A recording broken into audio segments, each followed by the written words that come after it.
गए, 4 दिन गए, बचपन गया, 55 गया, 85 गया, हाथ से सब चला गया, पर हम अपनी पसंद से अपनी ज़िंदगी नहीं जी पाए, नहीं जी पाए, नहीं जी पाए। क्यों?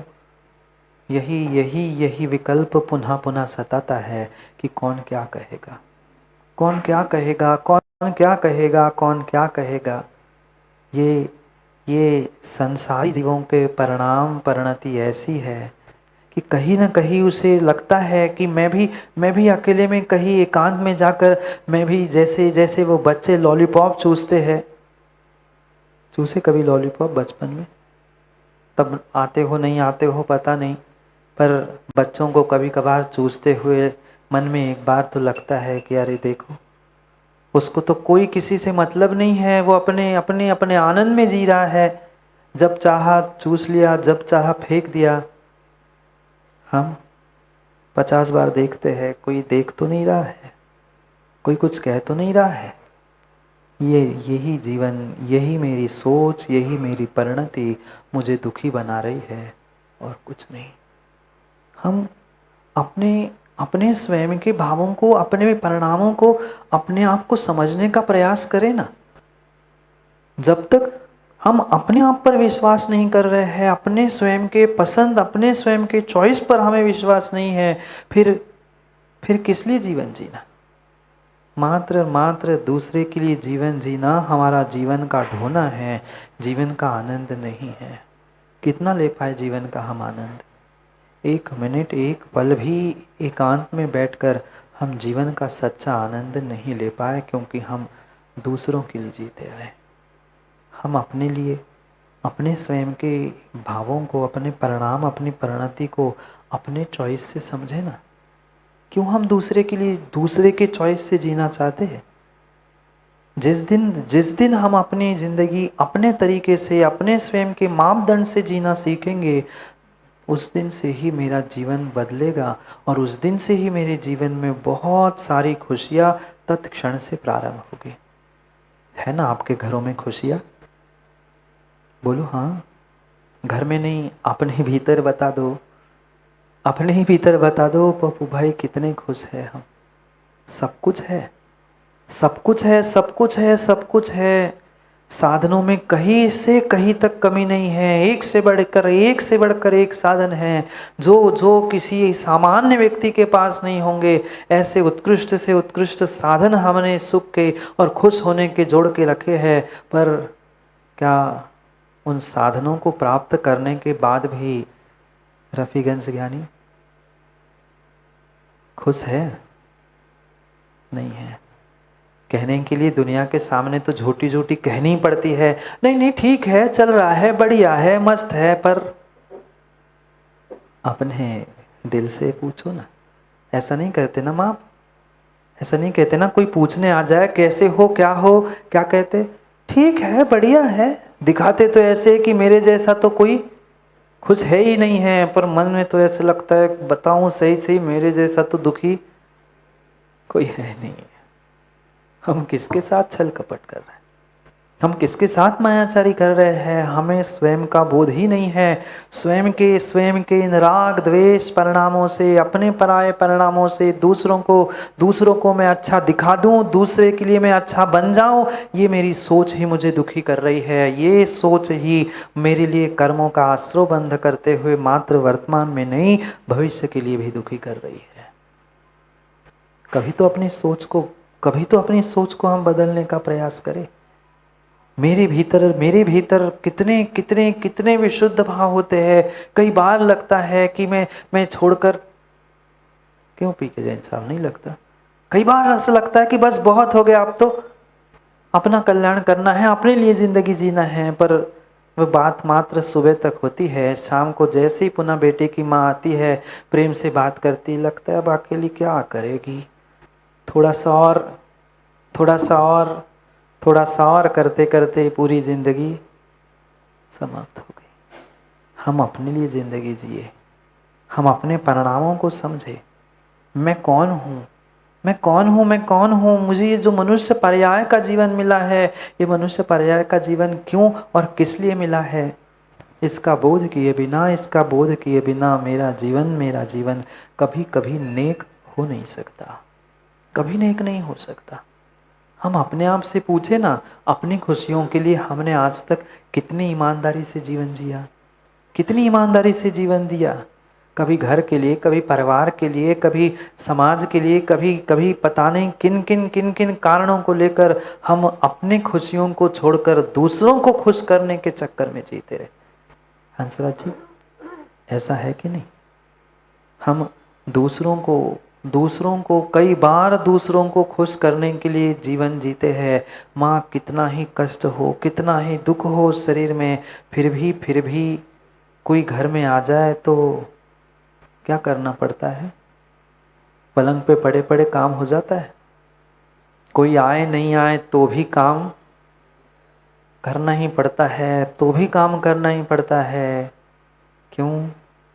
क्योंकि हमने सबको अपना मान के रखा है, अपने आप को भूलकर, अपने आप को भूलकर अपनी स्वयं की जिंदगी, मेरे भी कुछ परिणाम है, मेरे भी कुछ भाव है, मेरी भी कुछ इच्छाएं, मेरी भी कुछ पसंद है, ये हम भूल ही चुके हैं, भूल ही चुके हैं। इसलिए कभी भी हम अपने इस बेशकीमती मनुष्य पर्याय का भी आनंद नहीं ले पाए। भावों का छोड़ दो, विशुद्धि का छोड़ दो, धर्म का छोड़ दो, हम इस मनुष्य पर्याय का भी अपने पसंद से आनंद नहीं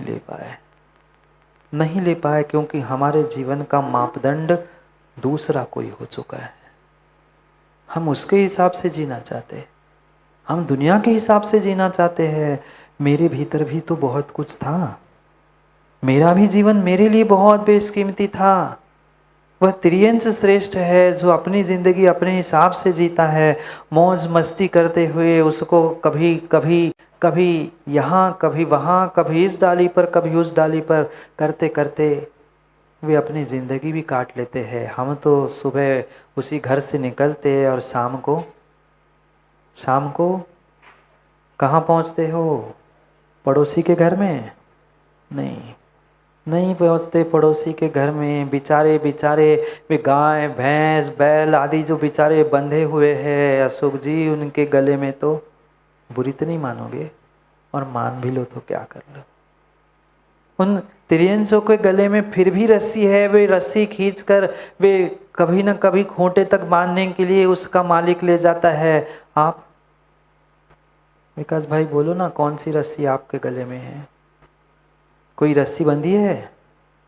कोई रस्सी नहीं बंधी, फिर भी घर के खूंटे में शाम को जाकर अपने आप को बांध लेते हैं। सुबह खोल देते हैं, चारा पानी की व्यवस्था कर ली, घर जा के पुनः खूंटे पे बंध के बैठ गए। क्या स्थिति है? क्या हमारा जीवन है? हम कभी तो विचार करें, अपने स्वयं के लिए जीवन जिए। मात्र और मात्र ये राग द्वेष के परिणाम, तेरा मेरा अपना दुनिया को दिखाना, इतना ही मेरा जीवन, इतनी ही मेरी जिंदगी नहीं थी। इससे भी कुछ बढ़कर मेरे पास था, इससे भी बढ़कर मेरी कुछ जिंदगी थी, पर उस जिंदगी तक, उस जिंदगी की खुशियों तक, आनंद तक हमने पहुंचने का कभी प्रयास ही नहीं किया। कभी तो पहुंचो। आज हमारे पास समय है, आज थोड़ी सी समझ भी हमें मिल रही है, इसलिए थोड़ा सा प्रयास करो। 24 घंटे नहीं सही, कम से कम 24 मिनट भी नहीं, मैं कहता हूँ 1-2 मिनट अपनी जिंदगी लिए की दो ना। 24 घंटे में 1 मिनट 2 मिनट अपने लिए देकर अपने आप से पूछ लेना कि मैं कौन हूँ, किस लिए जिंदगी जी रहा हूँ। क्या मात्र धन कमाना, परिवार को बढ़ाना, उनके पालन पोषण करना और मर जाना, इतनी मेरी जिंदगी? उनको खिलाना, उनको भोजन कराना, क्या माँ इतनी ही मेरी जिंदगी है? नहीं, इससे कुछ हटकर मैं हूँ, मेरा स्वरूप है, उसे मुझे जानने की, पहचानने की आवश्यकता है। मेरे जो विशुद्ध भाव है, मेरे जो खुशी को लाने वाले, जो आनंद को परिवर्तित करने वाले, जो मेरे भीतर के अंतरंग के भाव है, वास्तव में वही मेरी जिंदगी है। आज तक की जिंदगी में हम स्वयं विचार करें, माना कि 50 वर्ष की भी जिंदगी हुई, 40 वर्ष की जिंदगी हुई, 40 वर्ष में अभिषेक 40 मिनट हम अपने लिए जी पाए। 40-50 वर्ष की जिसकी जितनी जिंदगी है वो उतने मिनटों का हिसाब कर ले, क्या उतने मिनट हम पूरे जिंदगी में अपने लिए जी पाए? अकेले कमरे में तक हम नहीं जी पाते, फिर दुनिया के सामने क्या जी पाएंगे? हम सोचे मेरे भीतर ऐसी ऐसी शक्ति है, हम चाहे तो दुनिया को बदलने की शक्ति रखते हैं, पर दुनिया ने हमें ऐसा बदल डाला है कि हम दुनिया को बदलने की शक्ति ही भूल चुके। हम दुनिया को बदलने की शक्ति ही भूल चुके। क्या करें? मेरे ही भीतर ऐसी शक्ति है कि मैं स्वयं भगवान बन सकता हूँ। और ये ध्यान रखना, जब तक मैं अपना स्वयं का जीवन स्वतंत्रता से, खुशी से, अपने आनंद के लिए जीना नहीं सीखूंगा, तब तक कभी आप निर्ग्रंथ, कभी आप अरिहंत, कभी आप भगवान बन नहीं सकते, कभी नहीं बन सकते। वही भगवान का स्वरूप मेरे भीतर है जो भगवान बन चुके हैं, वही निर्ग्रंथ का स्वरूप मेरे भीतर है, वही मनुष्य पर्याय है। जिस मनुष्य पर्याय से वे निर्ग्रंथ बने हैं, वे अरिहंत बने हैं, पर वे तो स्वतंत्र होकर अपना आनंद लूट रहे हैं, अपने पर्याय का, अपने ज्ञान, दर्शन, चारित्र सबका आनंद लूट पा रहे हैं। हमें अपने आप पे ही विश्वास नहीं है, हम कर पाएंगे कि नहीं कर पाएंगे। यही डर है लोगों को। 10 दिन मोबाइल छोड़ के पर्युषण शिविर में विकास भाई कैसे बैठ सकते हैं? हमें 10 दिन का ही विश्वास नहीं, और पूरी जिंदगी क्या कर पाएंगे? कभी ना कभी सोचकर, विचार करके हमें निर्णय करना होगा कि जो भगवत स्वरूप उन अरिहंतों का है, उन निर्ग्रंथों का है, वैसी ही मनुष्य पर्याय मुझे मिली है, पर मात्र 2 हाथ, 2 पैर, 1 सिर होने से मैं अपनी जिंदगी का आनंद नहीं लूट पा रहा हूँ। क्यों? क्योंकि मैंने दूसरों को देखकर, दूसरों को पूछकर अपना आनंद लेना सीखा है। कभी दूसरों के बताने से, दूसरों के राय से मुझे अपने जीवन में आनंद नहीं आ सकता। माँ भोजन में आएगा। आप दूसरों के लिए तो भोजन बनाते हो, पर दूसरों के लिए भोजन बनाते समय, दूसरे की पसंद की चीज़ बनाते समय वो आनंद, वो खुशी नहीं होती जो अपने पसंद की चीज़ बनाते हुए आती है। नहीं आता। अपने स्वयं की पसंद की चीज़ बनाते हुए जो आनंद, जो खुशियाँ तुम्हें भोजन बनाते समय आती है, वो दूसरे के पसंद से बनाते हुए कभी नहीं आती, आ ही नहीं सकती। भले ही झूठी कह लो, ठीक है अब, पर नहीं आ सकता। फिर जीवन का आनंद कैसे आ सकता है दूसरे की पसंद से? हम क्यों ना अपने आप पे विश्वास करें, क्यों ना हम अपने शक्ति को पहचानें, क्यों ना हम अपने आप को बदलने का प्रयास करें। एकमात्र खुश होने का, स्वतंत्र होने का साधन आचार्य भगवंतों ने कहा है, वह रत्नत्रय धर्म को धारण करना, इसके अलावा नहीं। क्यों इतने कष्ट, उपसर्ग, दुख सब कुछ होने पर भी वे निर्ग्रंथ मुनिराज, धरती के देवता जागे जी खुश क्यों होते हैं? क्या कोई धन, कोई पैसा, कोई कुछ उन्हें लाकर दे रहा है? नहीं। कुछ मिले ना मिले, पर वे अपनी पसंद से जीना जानते हैं, अपनी स्वतंत्र जिंदगी जीना जानते हैं। इसलिए वे प्रत्येक समय, प्रतिदिन अपने आप में खुश रहते हैं। कोई कुछ कहे, चाहे अच्छा कहे, चाहे बुरा कहे, चाहे प्रशंसा करे, चाहे पीठ पीछे गाली देने वाला देता रहे, हम तो अपने में मस्त है। ये सोचकर हमें जिंदगी जीनी है। पर इसका मतलब ये भी नहीं है कि दूसरे के साथ पाप करो, अन्याय करो और हम अपनी जिंदगी जी रहे, हम 2 बजा के हम अपनी जिंदगी जी रहे। नहीं, ये अव्यवहारिकता है, ये मूढ़ता है, ये मूर्खता है। हम अपनी जिंदगी से, अपने जीवन से ताल्लुक रखे।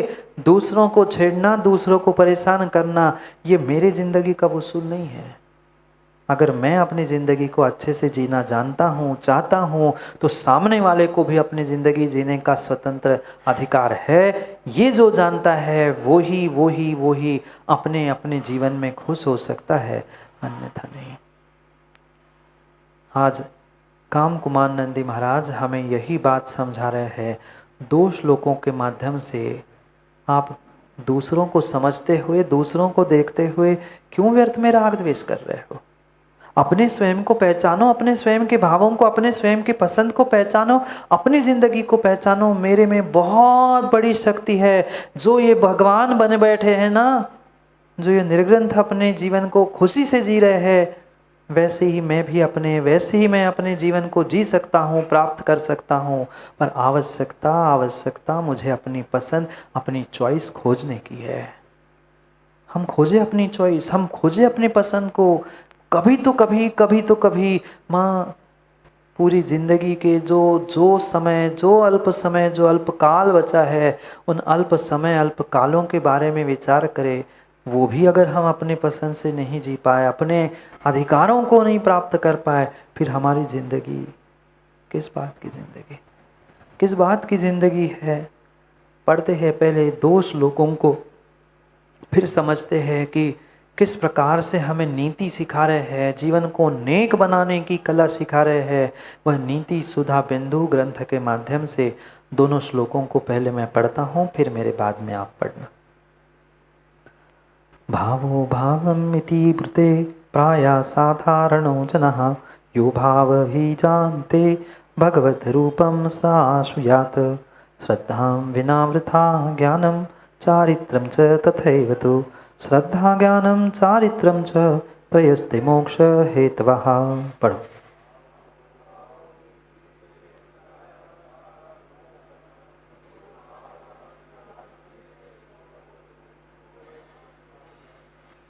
भावो भावम इति ब्रूते प्रायः साधारणो जना। जो साधारण जन हैं, जिनकी राय लेकर, जिनके पसंद से हम अपनी जिंदगी जी रहे हैं, वे तो हमेशा ही मुझे राग द्वेष में डालने के लिए निमित्त बनेंगे। जो हमारे हिसाब से जिएगा या हमारे लिए अच्छा कहेगा, उसके प्रति स्वाभाविक रूप से हमें राग होगा, और जो मेरे विपरीत कार्य करेगा उससे द्वेष होगा। ये अनादि से ये श्रृंखला मेरी राग द्वेष की चल रही है। ये भाव ही हमने जीवन मान के रखे हैं। उनको अच्छा दिखा दूं, उनको अच्छा कह दूं, वो अच्छा कह दे, वो बुरा ना कहे, ये सोच कर हमने राग द्वेष में पूरी जिंदगी बिता दी, और उसको ही हमने सब कुछ माना। वो ही मैं हूँ, वही मेरा स्वरूप है, यही मैंने आज तक माना। यो भावो यह भी जानते, इसे ही तुमने जाना। पर जो तुम्हारे विशुद्ध भाव थे, जो तुम्हारे कल्याण के भाव थे, उन भावों को, उन परिणामों को तुमने आज तक पहचाना ही नहीं। पहचानो। आचार्य महाराज कह रहे हैं, जो तुम्हारे विशुद्ध भाव का परिचायक था, जो तुम्हारे विशुद्ध भावों को पहचान देने वाला था, जो तुम्हारे विशुद्ध परिणामों को पसंद करने वाला था, ऐसा तेरे भीतर बैठा हुआ भगवत रूपम